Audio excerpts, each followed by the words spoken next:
ચીચાણી મુખ્ય પ્રાથમિક શાળાની અંદર બાલ સંસદની ચૂંટણી કરવામાં આવી છે।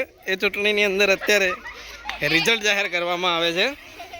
ચીચાણી મુખ્ય પ્રાથમિક શાળા જેની અંદર બાલ સંસદની ચૂંટણી કરવામાં આવી હતી। આ ચૂંટણીનું અત્યારે પરિણામ જાહેર કરવામાં આવે છે। તમામ ચૂંટણી અધિકારીઓ ત્યાં બેઠેલા છે, જે અહીંયા તમામ બેઠેલા છે અને અત્યારે એનું રિઝલ્ટ જાહેર કરવામાં આવે છે। મતદારોની અંદર ઉત્સાહ છે જોવાનો, કોણ વિજેતા છે, કોણ હારે છે, એ તમામને ઉત્સાહ છે। તમામ મતદારો અહીંયા બેઠેલા છે। ચૂંટણી અધિકારીઓ ત્યાંથી જાહેર કરે છે મતદાન। તો આપણે નિહાળીશું કે વિજેતા થતાની સાથે કોનું પલ્લું ભારે અને કોનું પલ્લું નમી ગયેલું છે। ટૂંક સમયમાં જાહેર કરીશું આપણે।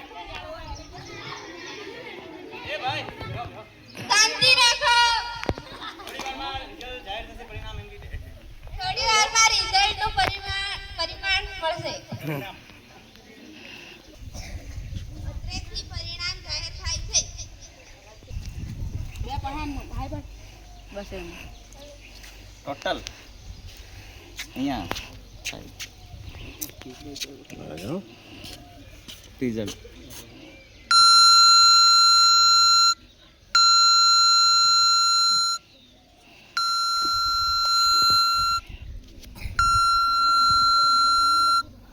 ઉમેદવારને દેખો દેખી શકે હો ભાઈ, આ બોલાવી લો। ના ના હમણાં નહીં। ટોટલ 93, પહેલા નંબરના 26, બીજા નંબરના 46, ત્રીજા નંબરને 21। હેલો,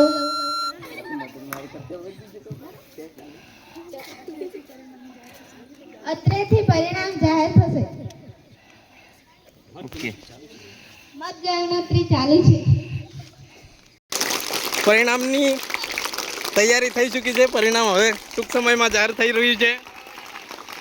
જે ઉત્સાહ જોવાનું મળશે એ ખૂબ જ મસ્ત જોવા મળશે હમણાં।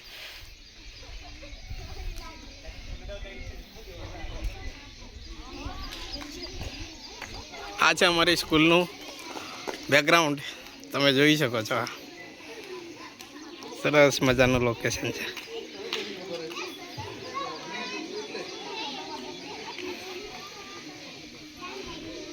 ટૂંક સમયમાં પરિણામ ચૂંટણી અધિકારી જાહેર કરે છે। ચૂંટણી અધિકારી ત્યાં ચર્ચામાં બેઠેલા છે, સાથે ચૂંટણી કમિશનર છે જે સલાહ આપી રહ્યા છે। ચૂંટણી અધિકારી હમણાં માઇક હાથમાં લઈ જાહેર કરી રહ્યા છે। પરિણામ જાહેર થાય છે મિત્રો, મજા આવશે જોવાનું। ચીચાણી મુખ્ય પ્રાથમિક શાળા, તાલુકો સંતરામપુર, જિલ્લો મહીસાગર।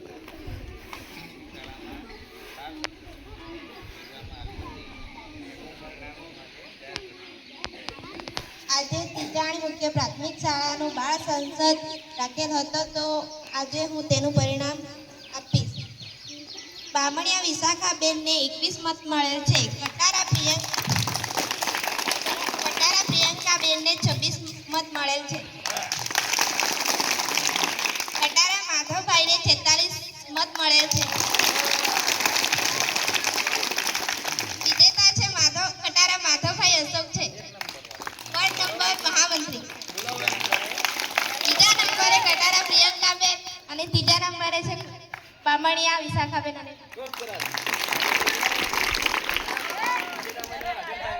વિજેતા ઉમેદવાર હાજર થયા સ્ટેજ ઉપર।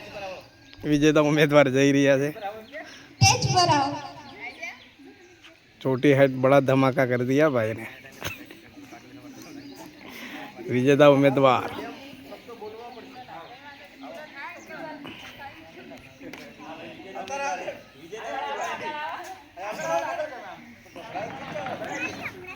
आज है कटारा माधव જે 46 મત સાથે પ્રથમ નંબરે છે। પ્રિયંકા છે જે 26 મત સાથે।